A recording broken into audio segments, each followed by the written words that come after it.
warahmatullahi wabarakatuh. Waalaikumsalam warahmatullahi wabarakatuh. A'udzu billahi minasyaitonir rajim. Ya ayyuhalladzina amanu la tijarah tunjikum min adzabin alim tu'minuna billahi wa rasulihi wa tujahiduna fi sabilillah. Ya amwalukum wa anfusikum dzalikum khairul lakum in kuntum ta'lamun. Al-ayat. Yang kami hormati Kepala SMA Al-Wasliyah Sumber, yang kami hormati Dewan Guru beserta staf, puji syukur marilah selalu kita panjatkan kepada Tuhan kita semua, Allah Subhanahu wa Ta'ala, yang sampai hari ini masih memberikan rahmat, masih memberikan kesehatan kepada kita semua, sehingga kita masih bisa berkumpul dalam acara pengimbasan pembelajaran dalam dan artifisial, kecerdasan artifisial. Salawat serta salam semoga tak lupa kita panjatkan kepada junjungan kita Nabi besar Muhammad Sallallahu Alaihi Wasallam beserta keluarganya, para sahabatnya, serta umatnya sampai akhir zaman. Bapak Ibu yang kami hormati, untuk memulai acara marilah sama-sama kita membaca basmalah. Bismillahirrahmanirrahim. Baiklah, setelah acara ini dibuka, untuk meningkatkan rasa cinta kita terhadap tanah air, mari kita sama-sama berdiri untuk menyanyikan lagu kebangsaan Indonesia Raya yang akan dipimpin oleh Ibu Ligarsari SUI kami persilakan.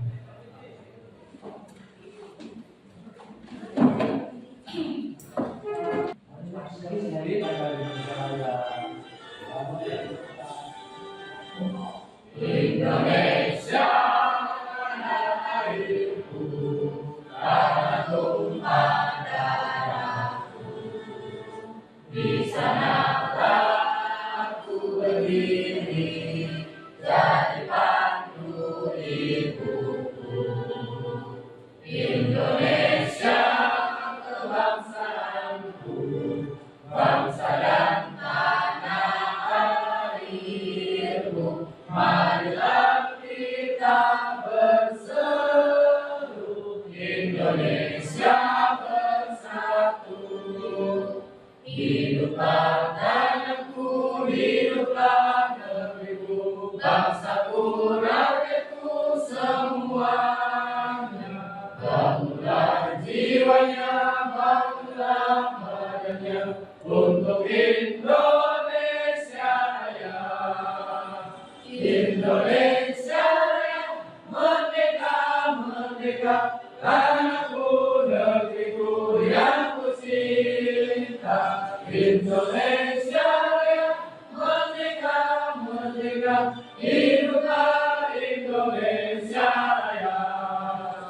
Indonesia Raya, merdeka, merdeka, tanahku, negeriku yang ku cinta. Indonesia Raya, merdeka, merdeka, hiduplah Indonesia Raya. Hadirin dipersilakan duduk kembali. Diucapkan banyak terima kasih. Selanjutnya, mari sama-sama kita simak sambutan dari Kepala SMK Al-Wasliyah Sumber kepada Bapak Sarkani MPD, kami persilakan. Bismillahirrahmanirrahim. Assalamualaikum warahmatullahi wabarakatuh. Alhamdulillahirabbil alamin, wassalatu wassalamu ala asyrofil anbiya'i wal mursalin wa ala alihi washabbihi ajma'in. Ya ayyuhalladzina amanu la tulhikum 'ala tijarah tulhikum min adzabin alim tu'minuna billahi wa rasulihi wa tujahiduna fi sabilillah bi amwalikum wa anfusikum dzalikum khairul lakum in kuntum ta'lamun. Al-ayat. Yang kami hormati Bapak Ibu guru, mari kita panjatkan puji syukur kepada Allah Subhanahu wa Ta'ala. Di siang hari ini kita dapat bersama-sama berkumpul dalam rangka pemaparan mengenai pembahasan pembelajaran mendalam dan kecerdasan artifisial di SMA Al-Wasliyah Sumber. Salawat serta salam yang kita bacakan kepada junjungan kita Nabi Muhammad Sallallahu Alaihi Wasallam beserta para keluarganya, para sahabatnya dan para penulis sampai baca. Bapak Ibu yang kami hormati, pada kesempatan ini SMK Al-Wasliyah Sumber mendapatkan bantuan pos kinerja dari pemerintah pusat, yang dimana bantuan pos kinerja ini diantaranya adalah dipergunakan untuk mempelajari kurikulum deep learning yang sudah disampaikan oleh kementerian, yaitu pembelajaran mendalam. Sebenarnya pembelajaran mendalam itu bukan mengganti suatu kurikulum, apakah itu kurikulum Merdeka ataupun kurikulum 13. Tetapi pembelajaran mendalam itu esensinya adalah berkaitan dengan kegiatan pembelajaran dengan siswa. Artinya secara kurikulum itu tidak berubah. Nah, di SMK Al-Wasliyah itu sudah melaksanakan kegiatan, di mana kegiatan ini terdiri dari 3. Yang pertama adalah kegiatan yang dilaksanakan oleh kepala sekolah. Saya sendiri sudah melaksanakan itu kurang lebih selama 5 hari di BMTI Cimahi.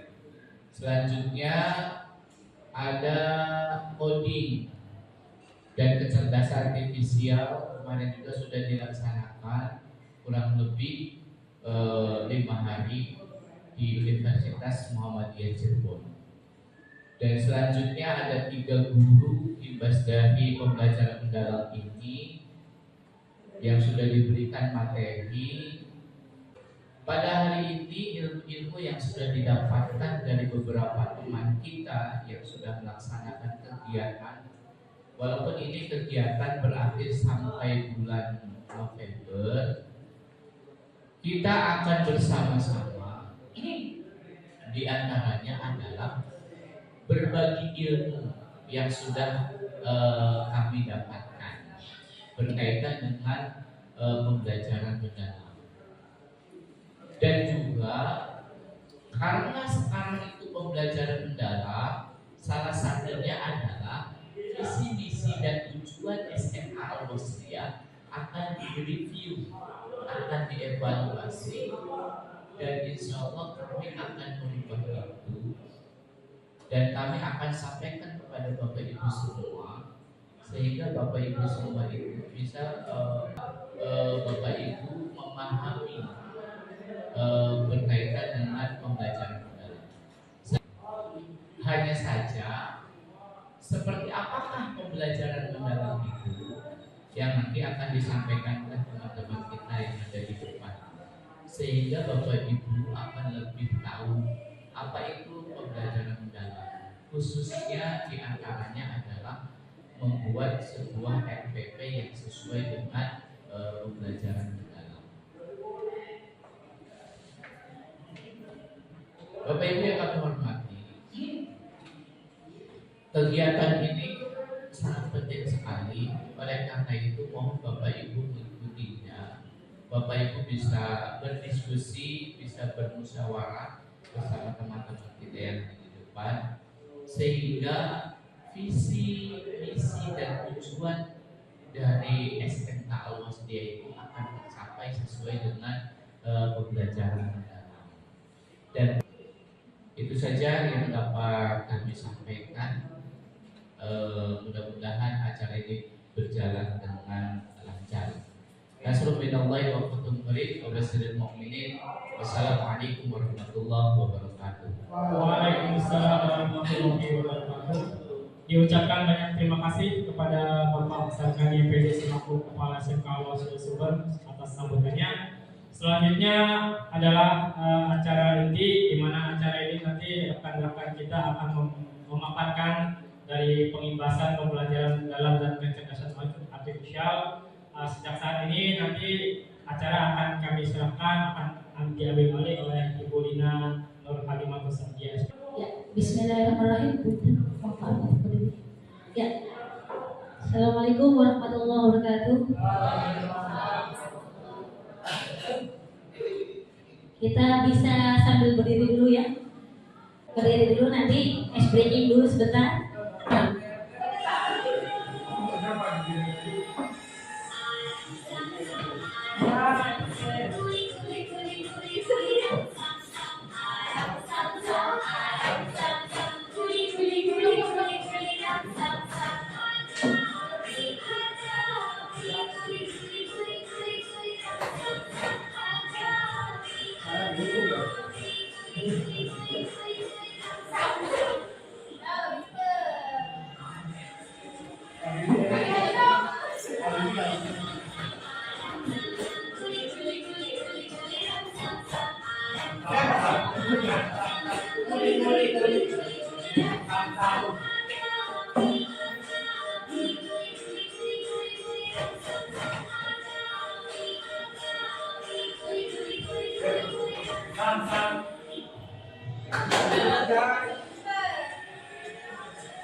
Ibu semuanya di sini bersemangat ya. Kasih semangat. Pembelajaran mendalam SMKS Al-Wasatiyah Sumber. Ya. Materinya apa itu pembelajaran mendalam? Bapak Ibu perlu ketahui bahwa pembelajaran mendalam merupakan pendekatan yang memuliakan dengan menekankan pada penciptaan suasana belajar dan proses pembelajaran berkesadaran, bermakna, dan menggembirakan melalui olah pikir, olah hati, olah rasa, dan olahraga secara holistik dan terpadu. Makanya tadi kemudian dari olah pikir dulu, yaitu merupakan proses pendidikan yang berfokus pada pengasahan akal budi dan kemampuan kognitif. Tujuannya apa? Mengasah akal budi, meningkatkan kemampuan memahami, menganalisis, dan memecahkan masalah yang berfokus pada intelektual atau berpikir kritis dan logis. Kemudian untuk yang kedua yaitu olah hati, yaitu pendidikan untuk mengasah kepekaan hati dan moral. Tujuannya untuk membentuk budi pekerti, menanamkan nilai-nilai moral dan spiritual, mengembangkan dimensi emosional dan spiritual. Kemudian ke olah rasa. Nah, untuk olah rasa, proses untuk mengembangkan empati, estetika, dan hubungan sosial. Tujuannya untuk kepekaan terhadap keindahan dan seni, menghargai orang lain dan membangun hubungan antar manusia. Kemudian mendorong siswa menjadi manusia peduli dan menghargai nilai-nilai kemanusiaan. Sedangkan olahraga yaitu pendidikan yang bertujuan untuk menjaga kesehatan fisik dan pembentukan karakter. Tujuannya meningkatkan kebugaran jasmani, membentuk disiplin kerjasama dan daya tahan melalui aktivitas fisik, memastikan perkembangan tubuh yang sehat dan karakter tangguh. Itu adalah keinginan tadi adalah yang harus tercapai oleh seorang pendidik, gitu ya, melalui dari olah hati, olahraga, olah rasa, dan olah pikir, gitu ya. Lanjut ke kerangka kerja pembelajaran mendalam atau kerangka kerja PM-nya. Ada berapa? Ada 8, 3, 3, 4. Ini ada 8 dimensi profil lulusan. Yang pertama yaitu kemudian kemudian penalaran kritis, kemudian kreativitas, kolaborasi, kemandirian, kesehatan, komunikasi. 8 dimensi profil lulusan ini yaitu apa? Tentang keimanan dan ketakwaan terhadap Tuhan Yang Maha Esa. Individu yang memiliki keyakinan teguh akan keberadaan Tuhan Yang Maha Esa dan menghayati serta mengamalkan nilai-nilai spiritual dalam kehidupan sehari-hari. Kemudian untuk kewargaan, individu yang memiliki rasa cinta tanah air serta menghargai keberagaman, mentaati aturan dan norma sosial dalam kehidupan bermasyarakat, memiliki kepedulian dan tanggung jawab sosial serta berkomitmen untuk menyelesaikan masalah nyata yang berkaitan dengan keberlanjutan kehidupan lingkungan harmonis antar bangsa dalam konteks kebinekaan global.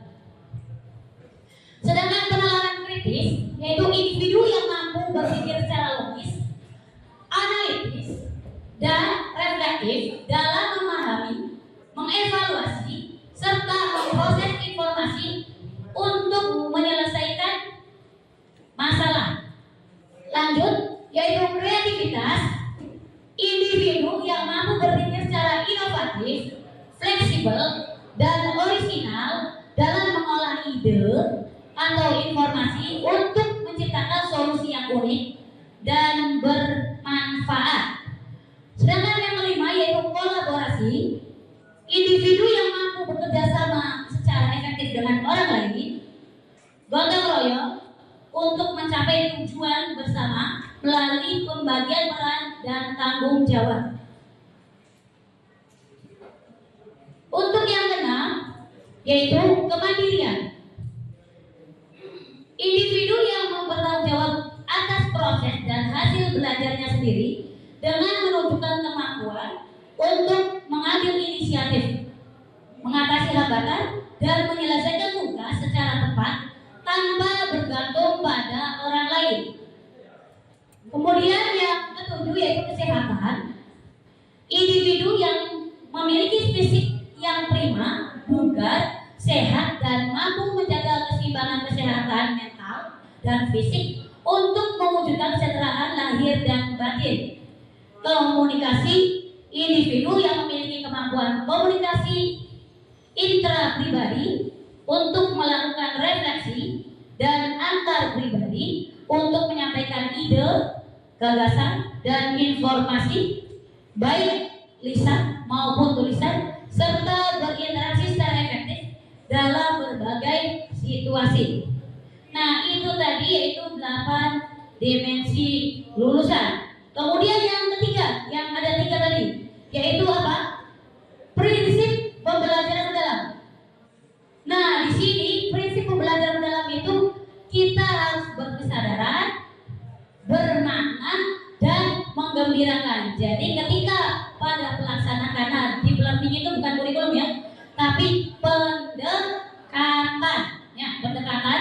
Makanya supaya anak itu lebih bahagia, lebih senang, lebih bermakna, lebih memahami materi, maka dengan apa? Yaitu tadi, yaitu harus berkesadaran, bermakna, dan menggembirakan bagaimana cara kita membuat rencana pelaksanaan pembelajarannya yang diinginkan sesuai dengan deep learning atau pembelajaran mendalam, gitu ya.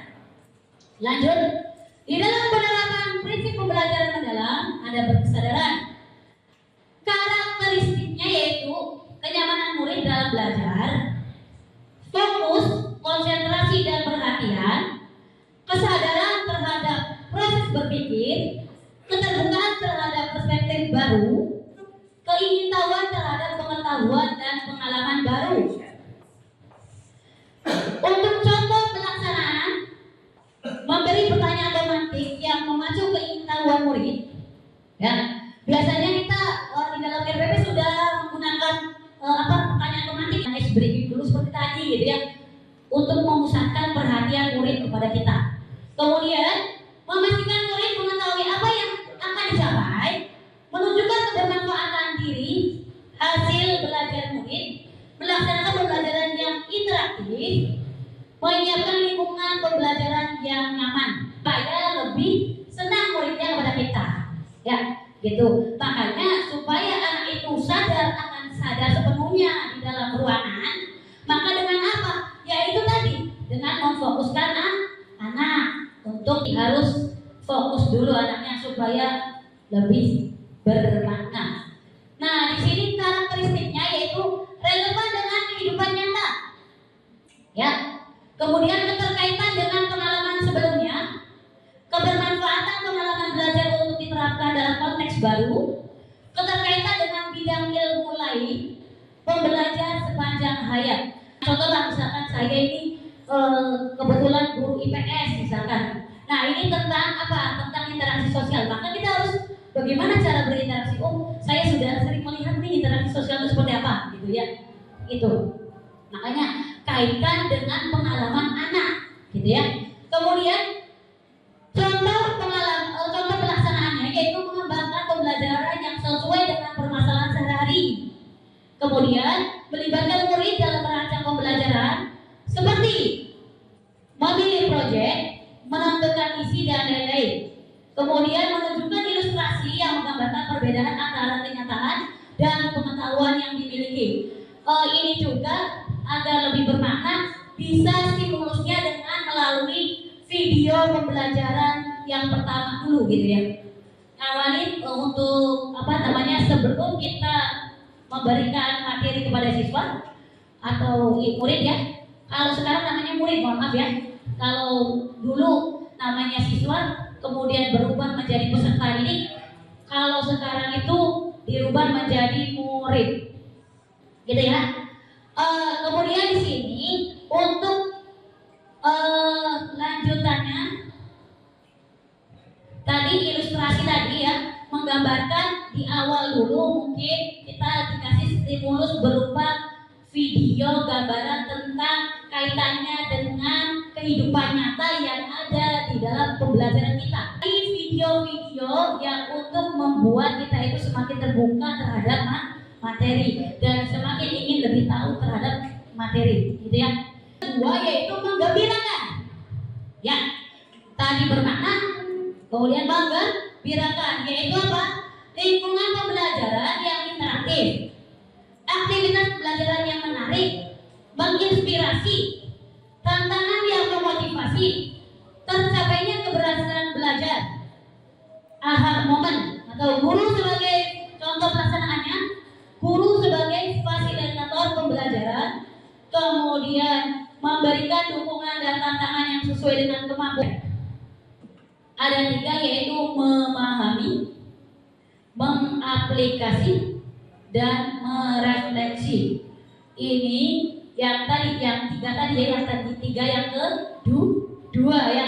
Tadi ada 8 profil lulusan, kemudian tadi 3 yang pemahaman yang bermakna, kemudian yang ketiga yaitu pengalaman, yang ketiga yaitu pengalaman belajar, yaitu memahami, mengaplikasi, dan merefleksi. Nah, untuk pengalaman belajar memahami, yaitu apa? Tahap awal murid aktif mengkonstruksi pengetahuan agar dapat memahami secara mendalam konsep atau materi dari berbagai sumber dan konteks. Pengetahuan pada fase ini terdiri dari pengetahuan esensial, pengetahuan aplikatif, dan pengetahuan nilai dan karakter. Dengan pendekatan aktif dan konstruktif, murid tidak hanya menerima pengetahuan secara pasif, sehingga membentuk fondasi pemahaman yang menjadi dasar untuk mengaplikasi pengetahuan dalam situasi kontekstual atau tahap selanjutnya. Kemudian, penerapan mengalami belajar memahami ini ada karakteristiknya, yaitu yang pertama, menghubungkan pengetahuan baru dengan pengetahuan sebelumnya, menstimulasi proses berpikir murid, menghubungkan dengan konteks nyata dan atau kehidupan sehari-hari, kemudian memberikan kebebasan eksploratif dan kolaboratif, kemudian menanamkan nilai-nilai moral dan etika dan nilai positif lainnya, kemudian mengaitkan pembelajaran dengan membutuhkan karakter murid. Nah, untuk supaya lebih mendalam lagi, maka dengan harus memahami. Nah, di sini ada karakteristik dan contohnya. Di sini juga contohnya yaitu mengeksplorasi pengalaman murid terhadap permasalahan sosial di masyarakat sebelum menyampaikan topik permasalahan sosial pada pembelajaran IPS seperti itu ya. Kemudian memberikan data kemiskinan di Indonesia serta meminta peserta didik atau murid untuk memahami dan memberikan tanggapan. Jadi kalau misalkan kaitannya dengan permasalahan keseharian ya, kita libatkan misalkan dalam pembelajaran di sini pembelajaran IPS yaitu tentang permasalahan sosial itu seperti apa gitu ya. Kemudian di sini nanti bagaimana nih kaitannya, karena pembelajaran mendalam itu harus berkolaborasi dengan pembelajaran atau mata lain. Contohlah misalkan tentang permasalahannya. Di sini ada memberikan data kemiskinan. Artinya kaitannya dengan pembelajaran apa itu? Kira-kira kalau misalkan kita menggunakan data kemiskinan di daerahmu gitu ya, kira-kira menggunakannya pembelajarannya dalam pembelajaran apa IPS itu? Kenapa? Dengan matematika bisa ya, dengan perhitungan ya. Secara ya bahasa Indonesia apanya? Nanti berbentuk pelaporannya seperti itu. Kemudian selanjutnya yaitu pengalaman belajar yaitu mengaplikasi. Nah, di sini ada pengalaman belajar mengaplikasi, yaitu pengalaman belajar yang menunjukkan aktivitas murid mengaplikasi pengetahuan dalam kehidupan secara kontekstual, pengetahuan yang diperoleh oleh murid melalui pendalaman pengetahuan. Kemudian murid mampu menghubungkan ide-ide, menganalisis, membangun solusi kreatif dan inovatif dalam pemecahan masalah konkret yang hasilnya dapat berupa produk atau kinerja murid. Ya, jadi nanti mengaplikasi itu kita bikin sebuah proyeknya apa? Kira-kira mau proyekkan bikinnya apa, buatnya apa gitu. Kaitkan dengan materi kita gitu ya. Seperti itu, dan tentunya berkolaborasi dengan guru mempelai gitu ya. Kemudian penerapan pengalaman belajar mengaplikasi ada karakteristik dan contohnya di sini, yaitu karakteristiknya apa? Menghubungkan konsep baru dengan pengetahuan sebelumnya, menerapkan pengetahuan ke dalam situasi yang nyata atau bidang lain. Kemudian mengembangkan pemahaman dengan eksplorasi lebih lanjut, berpikir kritis dan mencari solusi inovatif berdasarkan pengetahuan yang ada. Contohnya yaitu topik persamaan linear. Nah, di sini ya. Ya, mohon maaf ya, bukan Pak Topik ya, tapi topik di sini ya. Dasar peserta didik memahami bentuk umum persamaan linear dan cara penyelesaiannya. Kemudian pendalaman pengetahuannya, peserta didik atau murid menerapkan persamaan linear dalam masalah keuangan seperti menghitung keuntungan bisnis atau menemukan titik impas dalam penjualan produk, ya. Jadi kita langsung ke mengaplikasikan atau menerapkan, gitu ya. Kemudian pengalaman belajar yang ketiga yaitu merefleksi. Proses di mana murid mengevaluasi dan memaknai proses serta hasil dari tindakan atau praktik nyata yang telah mereka lakukan. Tahap refleksi melibatkan regulasi diri sebagai kemampuan individu untuk mengelola proses belajarnya secara mandiri, meliputi perencanaan, pelaksanaan, pengawasan, dan evaluasi terhadap cara belajar mereka. Merefleksikan pengetahuan artinya murid memperluas dan menerapkan ide atau solusi baru. Jadi supaya dia bisa menerapkan ide-ide baru dan solusinya. Ya. Kemudian penerapan pengalaman belajar merefleksi, penerapannya ya. Tadi pemahamannya, sekarang penerapannya, yaitu karakteristiknya seperti apa? Yaitu memotivasi diri sendiri untuk terus belajar bagaimana cara belajar. Kemudian refleksi terhadap pencapaian tujuan pembelajaran atau evaluasi diri. Kemudian menerapkan strategi berpikir, memiliki kemampuan metakognisi, meregulasi diri dalam pembelajaran. Kemudian meregulasi emosi dalam pembelajaran. Tidak menunjukkan permasalahan-permasalahan yang kita hadapi, gitu ya. Contohnya di sini yaitu apa? Menyampaikan motivasi belajar sesuai pengalaman yang diperoleh. Kemudian penilaian diri sendiri terhadap pencapaian tujuan pembelajaran. Kemudian murid dapat membuat ringkasan materi yang dipahami untuk menguji pemahaman mereka sendiri. Kemudian murid mampu mengendalikan emosi negatif seperti kecemasan, stres, dan frustasi saat belajar dengan strategi coping seperti bernapas dalam-dalam, istirahat sejenak, atau mencari dukungan sosial dan lain-lain.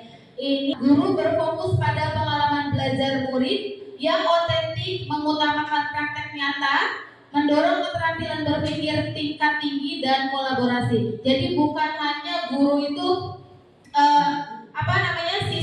guru yang menjadi pusatnya, tapi kalau di dalam pembelajaran mendalam itu muridnya yang harus menjadi pusatnya ya. Dimana bukan hanya menerima apa yang disampaikan guru, tapi murid itu harus mampu mempraktekannya secara nyata ya. Kemudian mau berpikir tingkat tinggi dan mau berkolaborasi.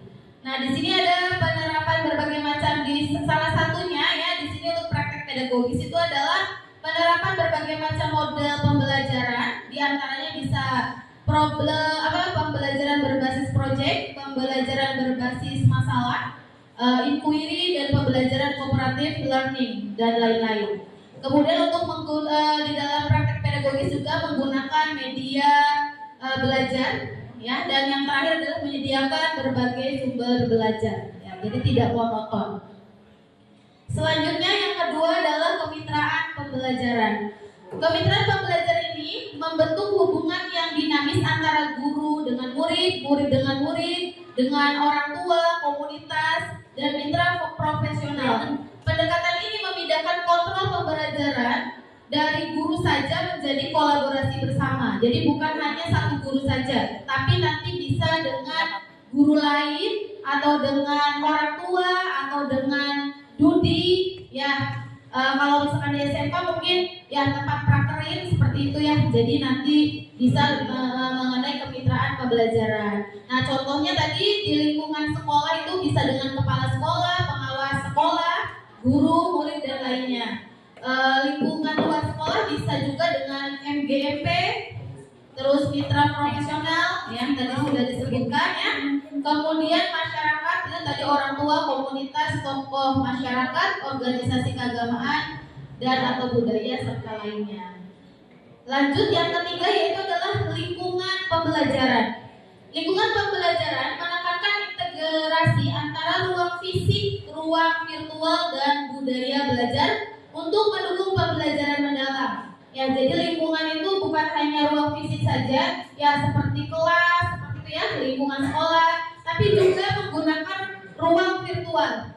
Ya, banyak ya sekarang itu media-media atau program-program yang bisa digunakan oleh guru ya dalam proses pembelajaran, serta budaya belajar, yaitu budaya belajar dengan cara kita guru itu mempersilahkan siswanya itu untuk dapat belajar serta memberikan kebebasan dan membuat siswa itu lebih bersemangat. Untuk selanjutnya yaitu untuk yang keempat adalah pemanfaatan digital. Pemanfaatan teknologi digital juga memegang peran penting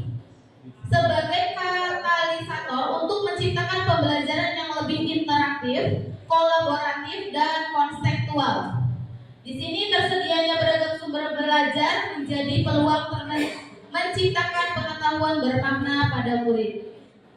Misalkan pemanfaatan aplikasi atau media digital dalam pembelajaran, ya kalau sekarang mungkin ada guru yang misalkan dalam proses pembelajarannya menggunakan Google gitu ya, menggunakan Canva misalkan, jadi pemanfaatan digital, menggunakan tadi ya AI sebagai alat dukung pembelajaran dan menggunakan platform pendidikan digital sebagai rumah pendidikan. Lanjut, untuk transformasi peran guru dalam ekosistem pembelajaran mendalam, mungkin untuk strategi awal itu kita melihat di sini ya Bapak Ibu.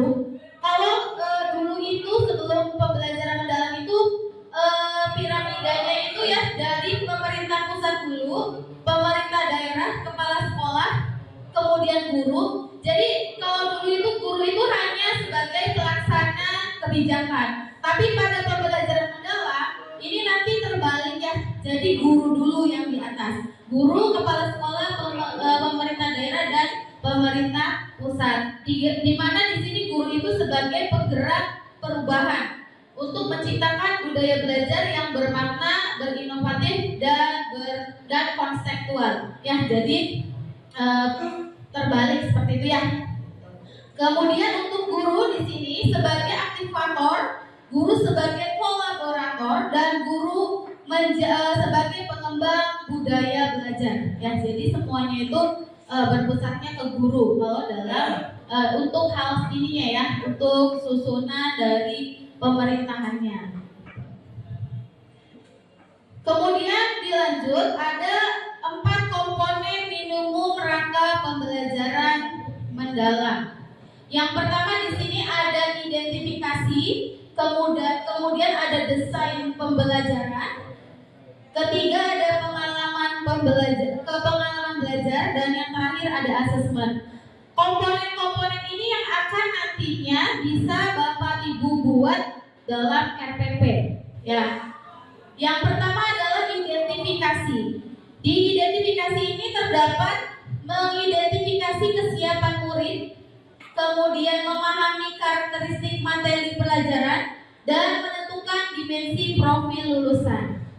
Pada poin yang pertama, mengidentifikasi kesiapan murid, di sini bisa Bapak dan Ibu mengidentifikasi kesiapan peserta didik sebelum belajar, seperti pengetahuan awalnya, kemudian latar belakangnya, dan kebutuhan belajar serta aspek lainnya.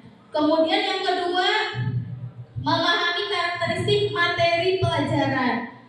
Nah, di sini Bapak dan Ibu bisa menuliskan analisis materi pelajaran seperti jenis pengetahuan yang akan dicapai, relevansi dengan kehidupan nyata peserta didiknya itu seperti apa, dan tingkat kesulitan serta struktur materi, kemudian integrasi nilai karakter.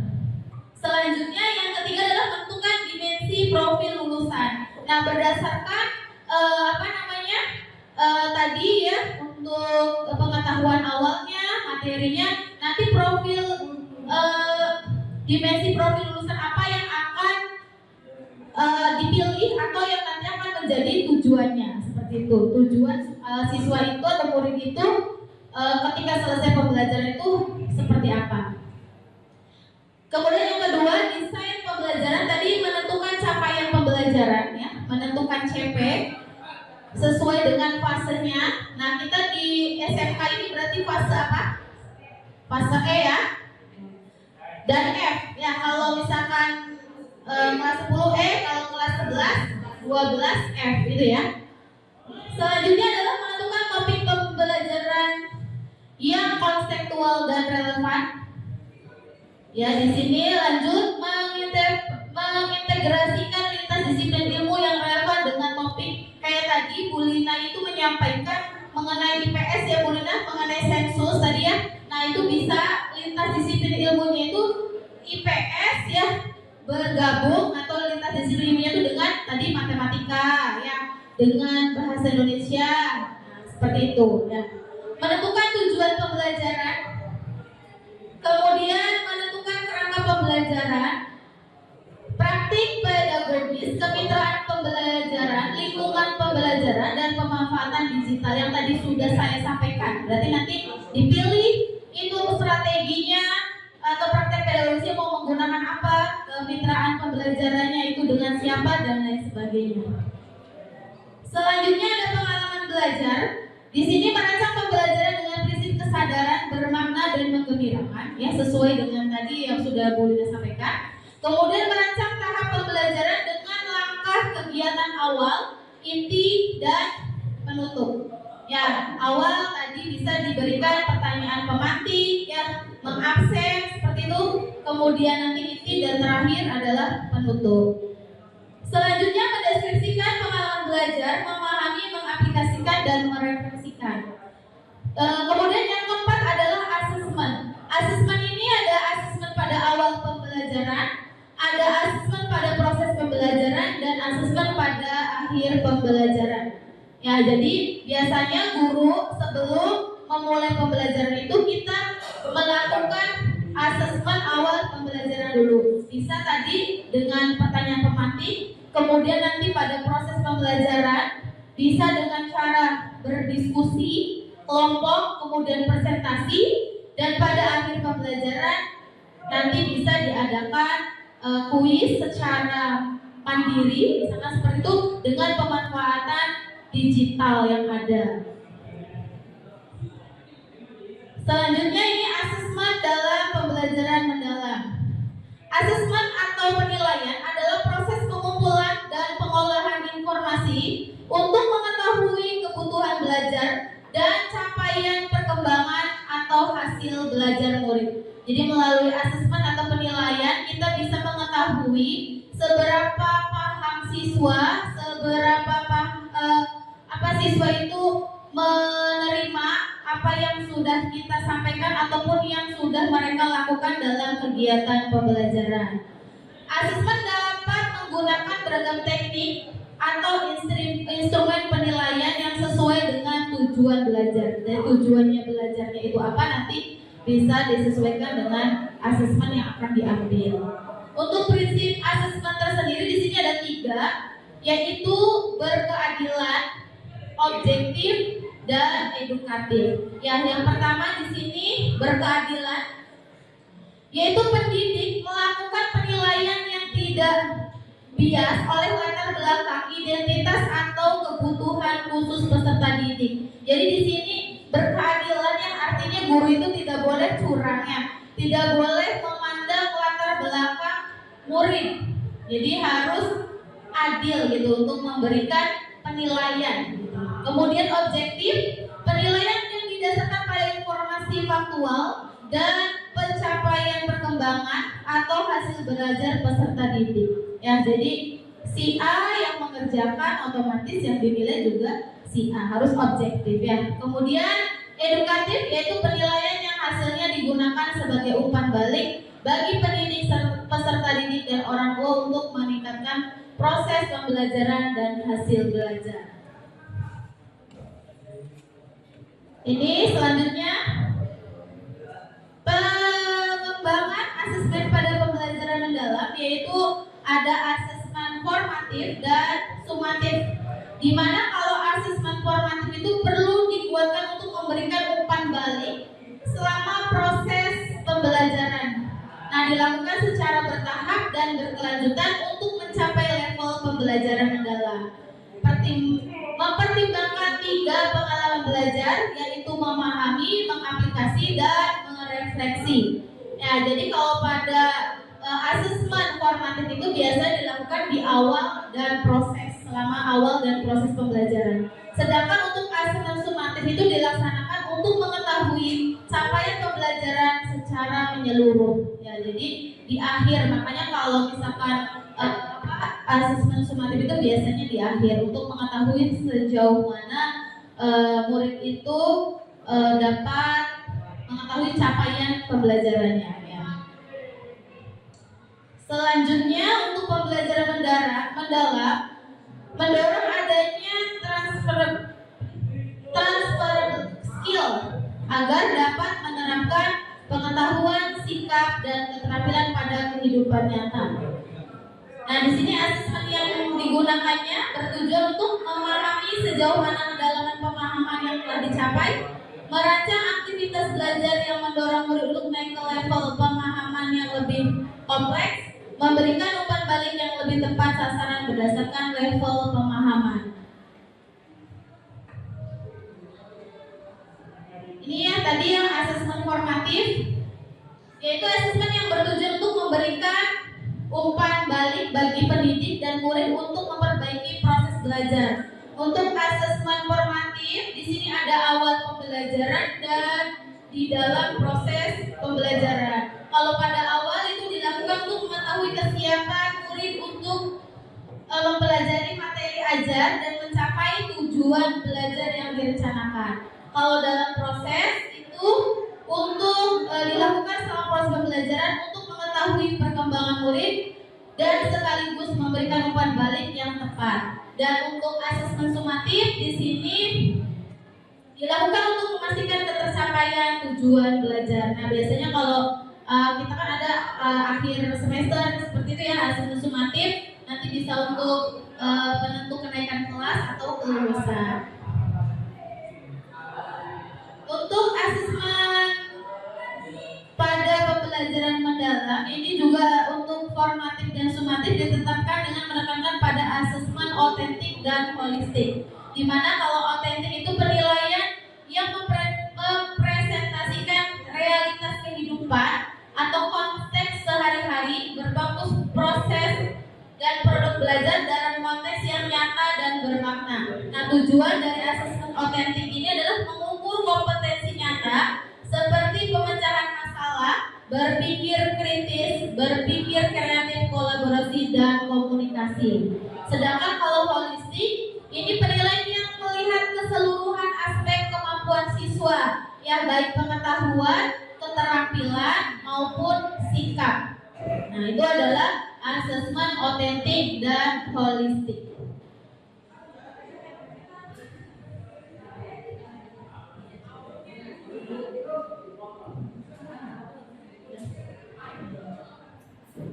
Ya, mungkin itu dari saya, nanti dilanjutkan oleh Ibu Yunian. Bismillahirrahmanirrahim. Assalamualaikum warahmatullahi wabarakatuh. Izin Bapak Ibu, saya meneruskan tentang asesmen pada pembelajaran mendalam. Mungkin tadi sudah dijelaskan sedikit ya sama Bu Siska mengenai asesmen. Asesmen itu ada dua, ada penilaian formatif, ada juga penilaian sumatif. Nah, di sini formatif ini biasanya dilakukan ketika awal dan saat proses. Mungkin ibu bapak juga sudah biasa ya ketika awal masuk pembelajaran itu pasti ada yang namanya pertanyaan pematik. Nah, itu bisa dijadikan pertanyaan pematik itu sebagai asesmen daripada penilaian formatif. Nah, asesmen formatif di awal itu biasanya disebutkan dengan asesmen e-learning atau asesmen untuk merefleksi diri murid dan refleksi proses pembelajaran. Ini biasanya dilakukan biar kita tahu proses sejauh mana pemahaman daripada murid tersebut. Nah, ini contohnya bisa jurnal reflektif, bisa juga menggunakan self assessment, atau bisa juga peer assessment, checklist kemajuan belajar atau yang lainnya. Nah, yang kedua itu masih penilaian formatif, ada yang namanya assessment for learning. Ini dilakukan ketika pada saat proses pembelajaran. Biasanya kita dalam pembelajaran pasti melakukan yang namanya diskusi. Nah, diskusi kelompok ini termasuk ke dalam assessment for learning. Nah, assessment for learning ini assessment untuk perbaikan proses pembelajaran. Jadi ketika di awal kita sudah memberikan pertanyaan tematik untuk mengetahui sejauh mana pemahaman siswa, kita lakukan yang kedua, tahapan kedua itu assessment for learning dengan melaksanakan kegiatannya. Setelah Bapak Ibu guru menerangkan beberapa materi, kita lakukan diskusi. Dari situ juga kita mengetahui sejauh mana pemahaman daripada murid tersebut terhadap materi yang telah kita sampaikan. Nah, misalkan contohnya bisa menggunakan peta konsep. Bapak Ibu, kemarin juga kita pelatihan itu kita menggunakan peta konsep ya Bu Siska. Itu bisa menjadi salah satu alternatif bagi kita. Jadi tidak hanya kita guru menerangkan saja, kita memberikan anak diskusi menggunakan peta konsep. Itu juga bisa membangun kreativitas daripada murid tersebut. Jadi selain peta konsep, kita juga bisa umpan balik formatif. Terus ada classroom assessment teknik. Bisa juga observasi dan juga ada yang lainnya. Nah, itu untuk penilaian formatif. Selanjutnya ada yang namanya penilaian sumatif atau penilaian di akhir pembelajaran. Ini biasanya ada pada saat penutup. Asesmen ini mengukur capaian pembelajaran murid pada akhir pembelajaran. Tadi yang sudah dijelaskan Bu Siska, itu biasanya di akhir itu kita memberikan beberapa kuis. Mau itu kuis cepat, bisa jadi kuis, atau bisa jadi pakai media teka-teki silang, atau media apapun. Bisa puzzle juga bisa. Sekarang kan sudah banyak ya, sudah banyak penilaian yang bahkan games juga kita bisa jadikan penilaian kan. Sekarang sudah banyak, maka Bapak Ibu bisa cari tahu penilaian apa sih yang bisa, karena kan di pembelajaran mendalam itu salah satunya harus menggembirakan. Menggembirakan itu kan tidak hanya harus ice breaking. Anak SMK kayaknya disuruh ice breaking bete duluan ya. Makanya gimana sih kita mensiasati anak supaya pembelajaran kita menggembirakan. Apalagi kita bagi guru-guru produktif. Guru-guru produktif kita ditempatkan di akhir pembelajaran di siang hari ya kan, sore. Bayangkan di siang hari lagi panas, udah jajan, udah sholat, ngantuk ya kan. Nah, gimana caranya suasana kelas itu bisa menyenangkan? Itu pun PR bagi saya, karena saya pun guru produktif. Gimana caranya di dalam kelas itu anak masih mau mendengarkan, masih mau fokus, masih mau belajar. Caranya gimana? Yaitu kadang anak tuh kalau ngobrol lebih mau ya dibandingkan ngajar. Nah, ini gimana caranya? Makanya sekarang itu banyak sekali penilaian. Bahkan games pun saya lihat sudah banyak ya, pas banget ya. Di games sudah banyak. Kayak misalkan kan anak sekarang lebih senang ke HP ya, HP dimiringin, itu kan bisa jadi pembelajaran. Kita kasih soal aja di situ. Ya, itu. Nah, ini beberapa penjelasan tentang teknik asesmen. Ada observasi. Observasi ini asesmen yang dilakukan dengan cara mengamati langsung perilaku atau aktivitas murid dalam proses pembelajaran. Terus ada juga kinerja. Kinerja ini menilai kemampuan murid melakukan suatu tugas atau aktivitas nyata, biasanya terkait keterampilan proses. Untuk penilaian diri ini murid menilai pekerjaan atau performa teman menggunakan rubrik yang disepakati. Nah, ini rubrik biasanya adanya di ini ya, di RPP. Itu kan kita biasanya di RPP itu harus bikin rubrik kan. Nah, ini rubrik ini bisa untuk penilaian diri. Selain itu project. Nah, project ini asesmen terhadap serangkaian aktivitas terencana yang menghasilkan produk tertentu. Ini biasanya untuk guru produktif. Terus ada juga tes tertulis. Tes tertulis ini menilai pemahaman konsep melalui soal tertulis. Bisa berupa pilihan ganda, isian atau uraian. Terus ada juga yang namanya penilaian antar teman, atau yang namanya teman sebaya ya, teman sejawat, atau teman sejawat. Nah, itu penilaian antar teman. Murid mengevaluasi sendiri hasil dari proses belajar mereka berdasarkan kriteria tertentu. Ada juga tes lisan. Nah, tes lisan ini menilai pemahaman murid secara langsung melalui komunikasi verbal. Ada juga penugasan. Penugasan juga tugas individu atau kelompok sebagai bentuk latihan atau penguatan pembelajaran. Dan yang terakhir ini ada portofolio. Portofolio ini kumpulan dokumen atau karya murid yang menunjukkan perkembangan belajar dalam kurun waktu tertentu. Nah, di sini ada contoh asesmen khas daripada SMK. Penilaian yang biasanya ada di SMK itu ada 3. Yang pertama ada asesmen praktik kerja lapangan atau yang biasa kita kenal dengan prakerin. Sekarang kalau di prakerin ya. Nah, prakerin itu menjadi salah satu asesmen khas yang ada di SMK.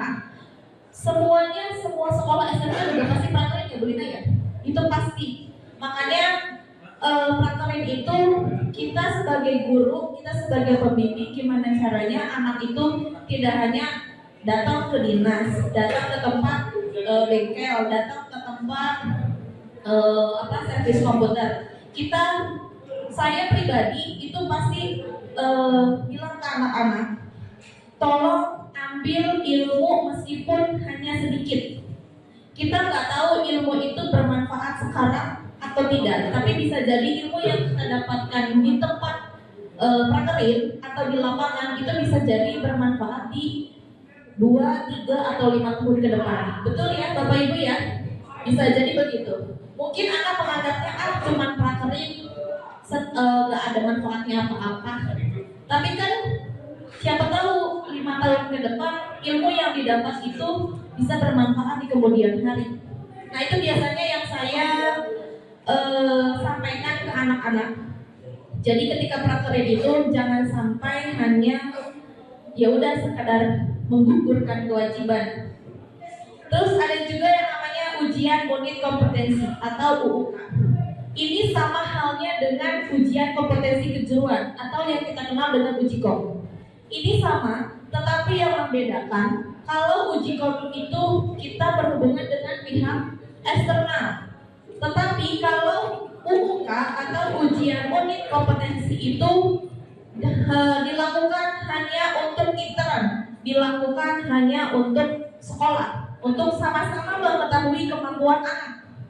Yang namanya anak SMK kejuruan kan pasti yang harus diukur keahlian ya kan, baik itu OTKP, baik itu TKJ, baik itu TBSN. Nah, jadi SMK itu pasti yang namanya dicari tahu hasil dari keahliannya. Nah, ini selain uji kom itu ada juga UUK. Tapi yang membedakannya kalau UUK di sekolah tidak melibatkan pihak ekstern, tapi kalau uji kom itu melibatkan pihak luar atau pihak ekstern. Nah, ini ada tadi umpan balik. Ketika asesmen diproses, itu kan ada yang namanya umpan balik kan. Nah, umpan balik ini ada yang namanya tingkatannya. Yang pertama ada klarifikasi. Klarifikasi ini mengajukan pertanyaan, sebuah klarifikasi. Terus yang kedua, nilai. Tingkatan yang kedua itu nilai, memberikan komentar atas kekuatan yang terlihat. Ada juga perhatian. Perhatian ini memberikan komentar jika ada yang kurang sesuai atau kurang lengkap dan menjadi perhatian kita. Terus ada setelah perhatian kita memberikan saran. Saran ini untuk mengembangkan murid. Setelah mengasih saran, kita juga harus mengapresiasi. Apresiasi ini pujian atas usaha yang dilakukan. Makanya ibu bapak tadi juga Bu Lina sudah memaparkan, anak itu ketika sudah menerangkan, ketika sudah diskusi atau presentasi atau apa, kita sebagai guru wajib memberikan apresiasi. Mungkin hanya sekedar ucapan ya, tapi kan itu bisa mendorong anak lebih semangat, lebih senang. Betul kan Pak ya? Betul. Jadi pujian itu atau apresiasi itu tidak hanya saya nanti kasih hadiah ya, nggak begitu juga ya Bu Lina ya. Dengan pujian pun, kamu bagus hari ini, hebat, pintar, itu pun sudah bikin hati senang, gitu. Hati senang. Nah, dan menggembirakan. Itu balik lagi ya. Apa namanya? Satu hal yang penting di pembelajaran mendalam itu ya itu harus menggembirakan. Itu jadi PR kita, jadi PR saya. Nah, terus gini, ada guru mengembangkan asesmen pembelajaran. Dalam pembelajaran mendalam ini mengacu pada taksonomi Solo atau taksonomi lainnya yang bertujuan yang pertama untuk memahami sejauh mana kedalaman pemahaman telah dicapai. Yang kedua, merancang aktivitas belajar yang mendorong siswa untuk naik ke tingkat pemahaman yang lebih kompleks. Yang ketiga, memberikan umpan balik yang lebih tepat sasaran berdasarkan level pemahaman. Nih, di sini ada pembahasan tentang taksonomi Bloom. Mungkin Bapak Ibu guru sudah biasa mendengar yang namanya taksonomi Bloom. Ini biasanya yang lebih gampang dari kita kan sekarang lagi bikin kisi-kisi ya. Kisi-kisi itu kan kalau misalkan ini sudah biasa yang namanya C1, C2, C3. Ada kan level kognitifnya. Nah, untuk di pembelajaran mendalam yang namanya C1 atau misalkan taksonomi Bloom itu sudah tidak ada. Adanya diganti dengan taksonomi Solo untuk di pembelajaran mendalam. Nah, ini pembahasannya.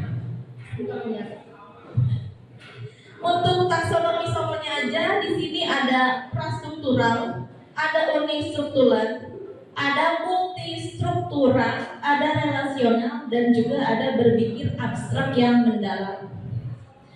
Dilihat dari pengalaman pembelajaran mendalam ini, yang pertama tadi sudah dibahas juga sama Bu Lina, ada memahami, mengaplikasikan, ada juga dengan merefleksi. Nah, deskripsinya itu dari belum memahami, mengingat kembali, memiliki banyak ide, menghubungkan ide-ide, dan yang terakhir harus murid itu harus memperluas dan menerapkan ide-ide tersebut. Nah, ini ada bahasa Inggris ya. Apa? Pakai kodenya kalau untuk kisi-kisi untuk pembelajaran mendalam itu kan di kita di pembelajaran mendalam itu kurikulum merdeka ada TP dan ATP ya Bu Lina. Ada TP dan ATP. Kita pakainya dari ATP itu tujuan pembelajaran itu. Kan kita pakainya ATP TP untuk pembelajaran mendalam. Kalau yang kurikulum 13 kan masih C1 C2 ya. Nah, kalau untuk iya, ada di ATP dan TP. Itu di tujuan pembelajaran juga kan ada tuh. Siswa dapat bla bla. Kayak ini aja, kayak apa? Kayak di kurikulum 2013 sama. Gitu. Nah, ini mah baca sendiri aja ya Bapak Ibu. Soalnya di bahasa Inggris. Nah, di sini ada pembelajaran mendalam dalam taksonomi pembelajaran ranah kognitif. Nah, tadi kan yang C1, C2 itu kan ada mencipta, mengevaluasi, menganalisis, menerapkan, memahami, dan mengingat. Kalau di taksonomi Solo itu tadi ada prastruktural, ada unistruktural, multistruktural, relasional, dan ada juga berpikir abstrak yang mendalam. Ini tadi ya sudah dijelaskan ya, nggak usah dijelaskan lagi. Nah, kalau ini untuk afektif dan psikomotorik. Ini untuk afektifnya. Dari yang pertama itu memahami, mengaplikasi dan merefleksi. Kalau untuk afektifnya, sikap dan perilaku dalam pembelajaran yang menunjukkan bagaimana peserta didik menerima, merespon, menghargai, mengorganisasi, dan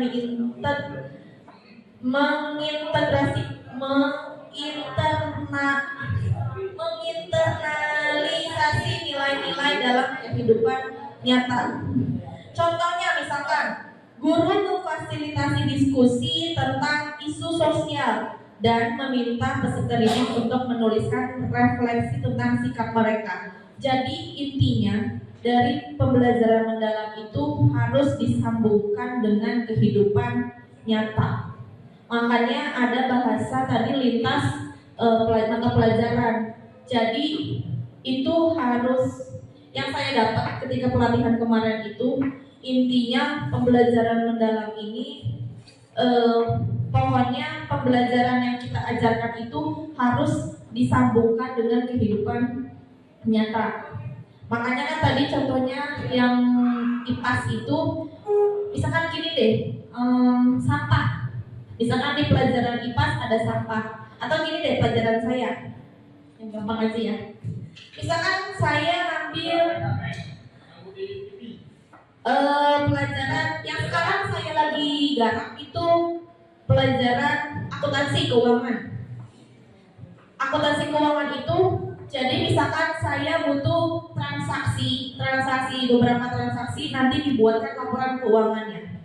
Nah, lintas mata pelajaran yang bisa berkolaborasi dengan saya itu menurut saya satu, matematika. Matematika sama-sama menghitung ya. Nah, itu sama. Bisa tuh. Satu lagi saya sambungkan dengan di pelajaran PKK, kewirausahaan. Kan yang namanya keuangan itu, yang namanya mencatat laporan keuangan itu kan bisa perusahaan dagang, bisa perusahaan jasa, ya kan, atau manufaktur. Makanya saya sambungkan dengan PKK.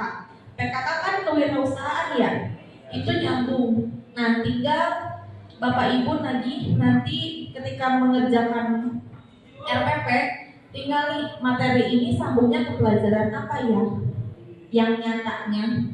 Nah, itu kalau misalkan contohnya saya, tadi ketika saya mau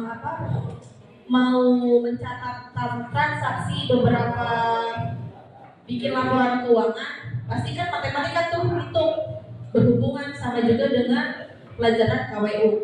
Nah itu, terus untuk psikomotoriknya ini keterampilan fisik, koordinasi gerakan atau tindakan nyata dalam pembelajaran yang melibatkan aktivitas motorik seperti tindakan fisik dan praktek langsung. Contohnya, peserta didik mempraktekkan keterampilan dalam situasi yang menyerupai dunia nyata. Misalnya jual beli di pasar atau simulasi debat. Itu juga kan kita nih jual beli kayak di PKK ada proses jual belinya kan ya Pak ya. Nah itu kan nyata tuh, kehidupan nyata, oh begini ya proses jual beli. Nanti ketika saya sambungkan dengan pelajaran saya nih, misalkan jual beli nanti hasilnya, pendapatannya, pengeluarannya bisa dicatat di laporan keuangan. Nyambung ke PKK juga, nyambung ke saya juga. Matematika juga nyambung, hitung-hitungannya. Nah seperti itu maksudnya pembelajaran mendalam itu. Nah ini ada tingkat unistruktural. Pada tahap ini, murid mulai memahami satu aspek dari topik, tetapi masih terbatas dan tidak bisa menghubungkan satu ide dengan ide lainnya. Ini masih, kalau tingkatan anak tuh masih anak-anak balita, masih belum tahu apa-apa, masih belum paham. Contohnya, ini ada habitat itu tempat tinggal makhluk hidup. Habitat adalah tempat yang memiliki tanaman dan hewan di dalamnya. Peran guru di sini, guru perlu membantu murid untuk mengembangkan ide tersebut dengan memberi penjelasan tentang fungsi daripada habitat. Misalnya, bahwa habitat ini memberikan makanan, tempat berlindung, dan ruang untuk berkembang baik bagi makhluk hidup. Jadi tidak hanya anak tuh tahu kalau habitat itu tempat tinggal makhluk hidup, kita harus mengembangkan tuh. Jadi di habitat itu bisa seperti ini. Nah itu peran kita harus, makanya guru itu kalau di pembelajaran mendalam sebagai fasilitator. Jadi anak yang mencari tahu, kita hanya sebagai fasilitator. Oh begini loh, gitu. Itu intinya dari pembelajaran mendalam. Terus setelah unistruktural ada juga tingkatan yang kedua, itu multistruktural. Pada tahap ini murid mulai memahami berbagai aspek dari topik, tetapi mereka masih kesulitan untuk menghubungkan berbagai ide tersebut.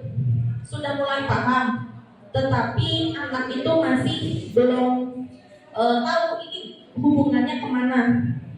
Nah, misalkannya mereka tahu bahwa habitat adalah tempat tinggal bagi berbagai makhluk hidup, tetapi mereka belum bisa menjelaskan hubungan antar faktor lingkungan dengan makhluk hidup. Contohnya misalkan seperti ini. Tumbuhan dan hewan hidup di habitat yang berbeda. Setiap habitat memiliki makhluk hidup yang berbeda. Setiap habitat memiliki banyak tumbuhan dan hewan yang tinggal di dalamnya. Peran gurunya seperti apa? Peran gurunya ini guru bisa mengajak murid untuk membandingkan berbagai jenis habitat, misalkan seperti hutan, laut, atau gurun, dan menjelaskan nih gurunya bagaimana masing-masing habitat ini memiliki karakteristik khusus yang mendukung kehidupan makhluk hidup yang ada di dalamnya.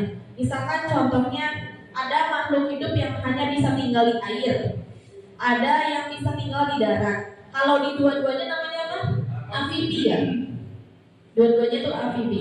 Itu bisa di darat, bisa di laut.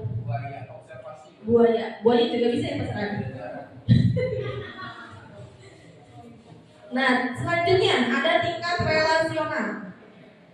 Pada tahap ini, murid sudah bisa menghubungkan berbagai aspek yang mereka pelajari, membentuk pemahaman yang lebih mendalam dan koheren tentang topik tersebut.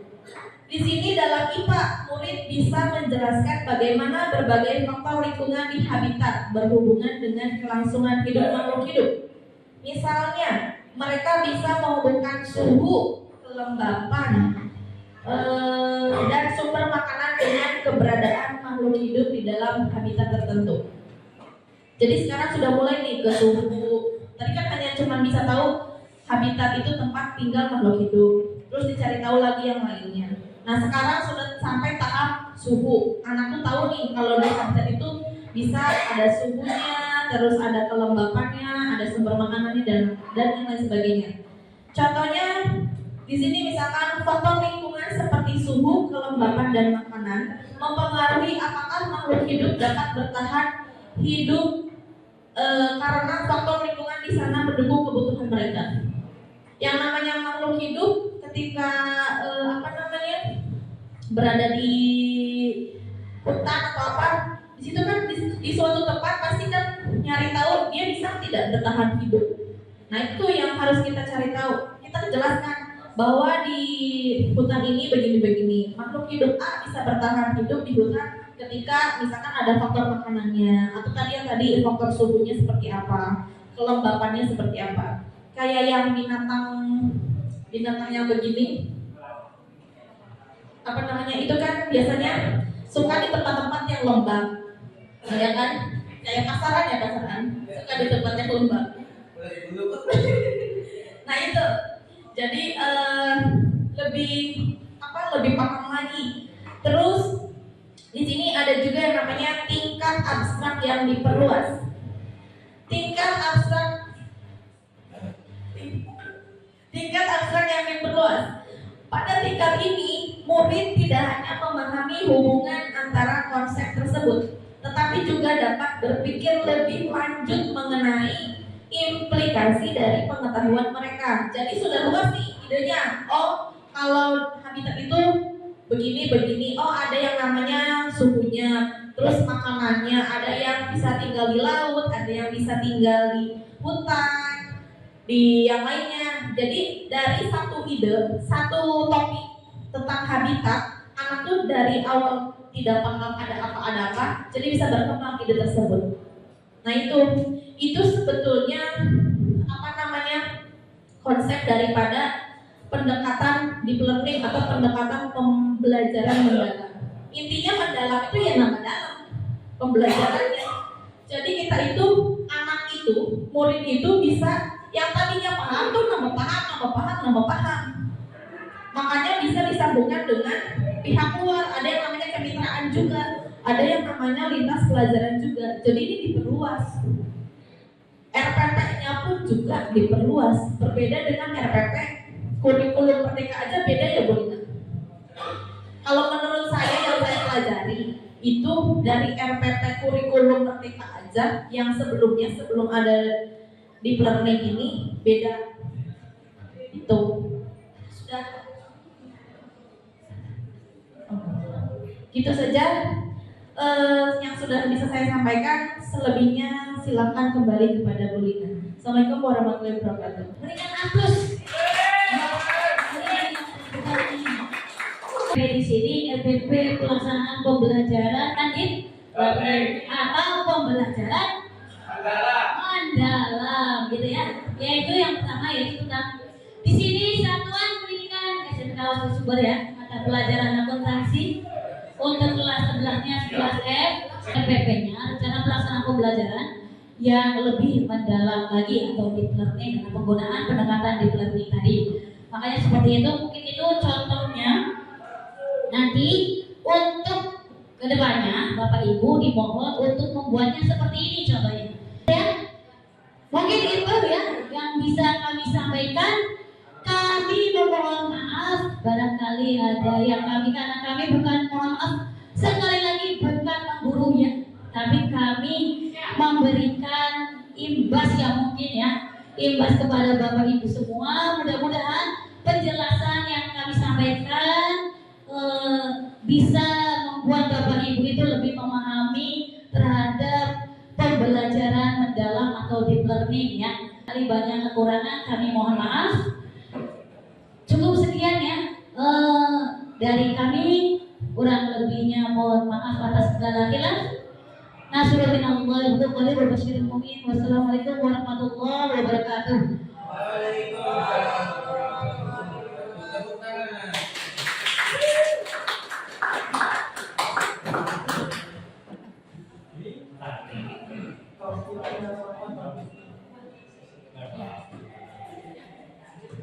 Baik, terima kasih atas pemaparannya. Semoga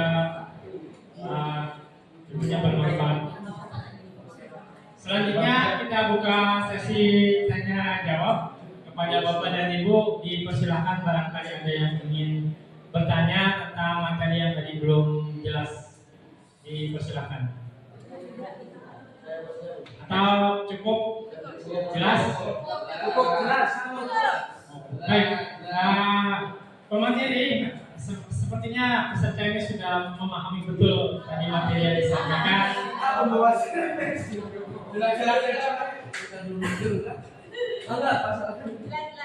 Oke. Siap ya, berarti sudah jelas. Alhamdulillah berarti acara kita pengimbasan pada hari ini telah berjalan dengan baik dengan pahamnya peserta yang ada di depan kita. Kalau misalkan tidak ada yang ingin ditanyakan atau yang disampaikan lagi, saya sebagai pembawa acara akan menutup saja acara pada kesempatan hari ini. Mohon maaf apabila ada salah kata baik saya maupun pembawa materi. Wassalamualaikum warahmatullahi wabarakatuh.